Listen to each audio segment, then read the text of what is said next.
요즘 장을 가만히 보면요. 지수가 오르느냐 내리느냐보다 더 중요하게 느껴지는 게 하나 있습니다. 바로 시장이 어떤 종목을 하루 만에 확 끌어올리고 어떤 종목은 아예 쳐다보지도 않느냐예요.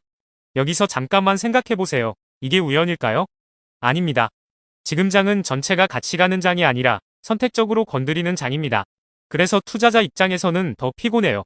매일 뉴스를 봐도 힌트가 잘 안 보이고 막상 움직임은 장중에 갑자기 나옵니다. 이런 장에서는 테마 이름 외우는 것보다 시장이 왜 오늘 이 종목을 선택했는지를 보는 게 훨씬 중요합니다. 오늘 이야기할 협진도 딱 그런 종목이에요. 조금만 천천히 보죠. 바이오 헬스케어 쪽은 원래 조용한데 시장이 한 번씩 이렇게 건드릴 때가 있습니다. 이유 없이 움직이는 것 같아 보여도 사실은 그 전에 긴 시간이 쌓여 있어요. 거래량 없이 눌려있던 시간, 관심 못 받던 시간, 사람들이 이미 포기했던 시간. 이런 것들이 쌓이다가 어느 날 한 번의 반응이 나옵니다. 그래서 오늘 상한가가 중요한 게 아니라 이 종목이 그 자리에 오기까지 어떤 시간을 지나왔는지를 보는 게 중요합니다. 이건 꼭 기억해 두셔도 좋아요. 솔직히 말해서요. 협진은 이미 오늘 많이 오른 종목입니다. 이건 부정할 수 없어요. 그래서 지금 이 영상을 보고 바로 뭘 해야 한다 이런 결론을 내리면 오히려 위험합니다. 여기서 한번 숨 고르고요. 다만 진짜 중요한 포인트는 따로 있습니다.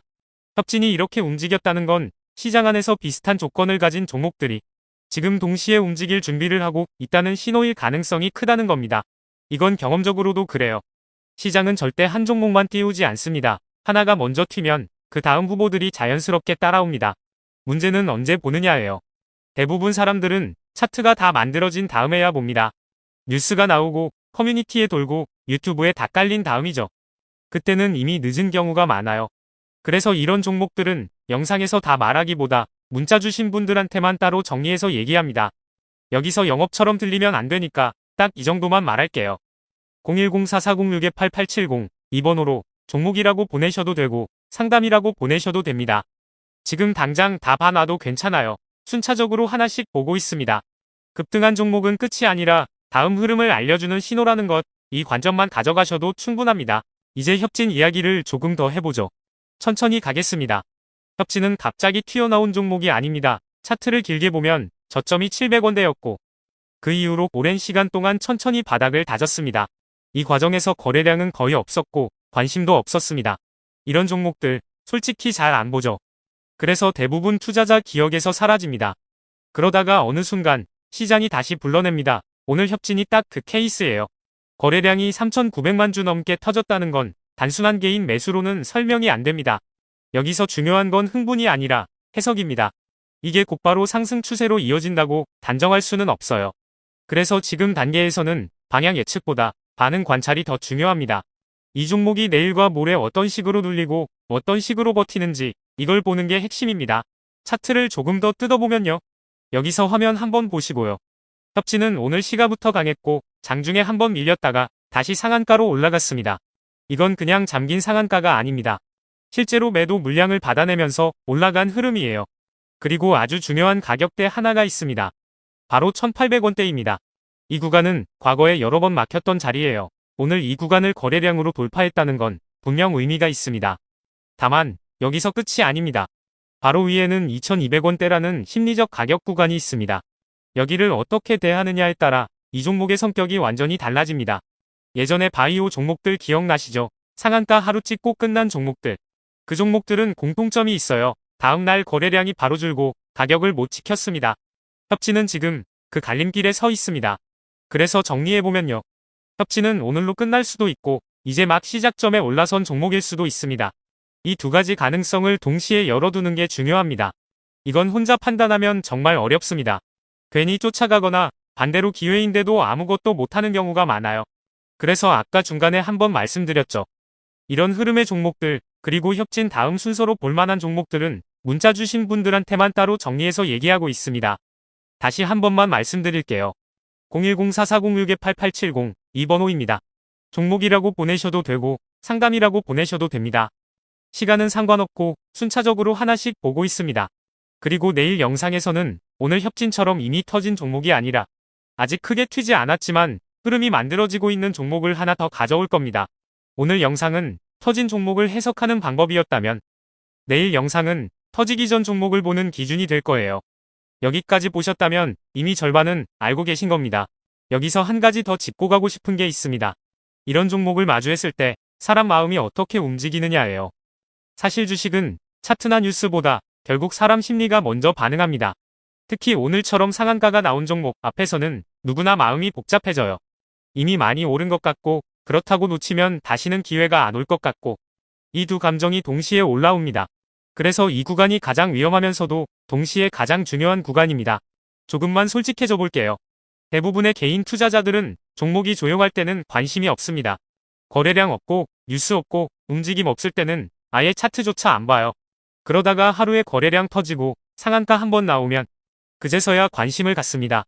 이건 잘못이 아닙니다. 사람이라면 누구나 그렇습니다. 문제는 그 다음 행동이에요. 이 시점에서 많은 분들이 이제 끝난 거 아니야? 아니면 지금이라도 들어가야 하는 거 아니야? 이 두 가지 극단적인 생각 중 하나로 쏠립니다. 그리고 이 둘 다 대부분은 좋은 결과로 이어지지 않습니다.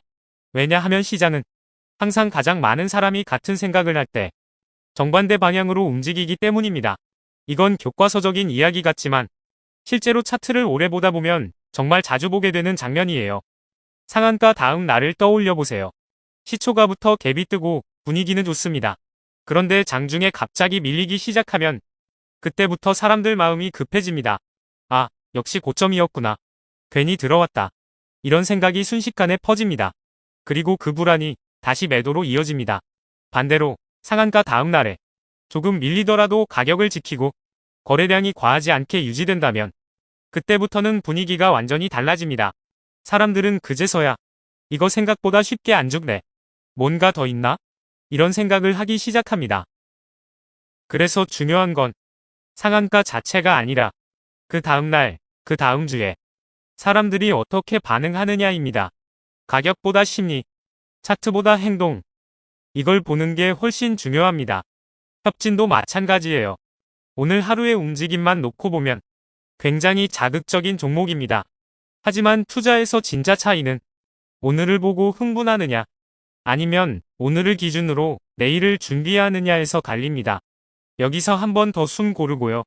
이런 종목을 대할 때 꼭 기억해 두셨으면 하는 기준이 하나 있습니다. 지금 내가 이 종목을 보고 있는 이유가 뭔가? 이 질문이에요. 뉴스 때문인지, 차트 때문인지, 아니면 단순히 오늘 많이 올라서인지, 이걸 스스로에게 명확히 하지 않으면 매매는 항상 흔들릴 수밖에 없습니다. 특히 요즘 같은 장에서는 하루 이틀 급등한 종목이 계속해서 쏟아집니다. 오늘은 협진이고 내일은 또 다른 이름이 나올 겁니다. 이럴 때마다 반응하다 보면 계좌는 점점 피곤해집니다. 그래서 저는 이런 흐름의 종목을 볼 때 항상 한 발짝 떨어져서 봅니다. 지금 이 종목이 시장에서 어떤 역할을 하고 있는지, 선두인지, 실험 대상인지, 아니면 단순한 소모인지 이걸 먼저 봅니다. 선두로 쓰이는 종목은 하루 이틀에 끝나지 않습니다. 반대로 소모되는 종목은 아무리 강해 보여도 생각보다 빨리 식습니다. 이 차이를 만드는 건 정보가 아니라 관점입니다. 그리고 이 관점은 혼자서 만들기 정말 어렵습니다. 그래서 제가 계속해서 문자 이야기를 꺼내는 이유도 여기에 있습니다. 뭔가를 찍어주겠다는 게 아니라 이런 종목을 어떻게 바라봐야 하는지, 어디서 흥분을 멈춰야 하는지, 어디서부터 다시 냉정해져야 하는지 그 기준을 같이 맞추기 위해서예요. 다시 한 번만 정리하면요. 급등한 종목은 기회이기도 하지만 동시에 시험지이기도 합니다. 이 종목 앞에서 내가 어떤 판단을 하는지에 따라 다음 매매의 결과가 완전히 달라집니다. 오늘 협진 이야기를 길게 한 이유도 이 종목 하나 때문이 아닙니다. 이런 흐름을 앞으로도 계속 마주하게 될 거라는 걸 이미 시장이 보여주고 있기 때문입니다. 이제 중요한 건 얼마를 벌 수 있느냐가 아니라 이런 장에서 살아남을 수 있느냐입니다. 그리고 그 기준을 오늘 영상에서 하나라도 가져가셨다면 그걸로 충분합니다. 여기까지가 오늘 영상의 마지막 정리입니다. 천천히 다시 한번 생각해 보셔도 좋고 내일 시장 보면서 떠올려 보셔도 좋습니다. 주식은 빠른 사람이 아니라 끝까지 남아있는 사람이 이깁니다.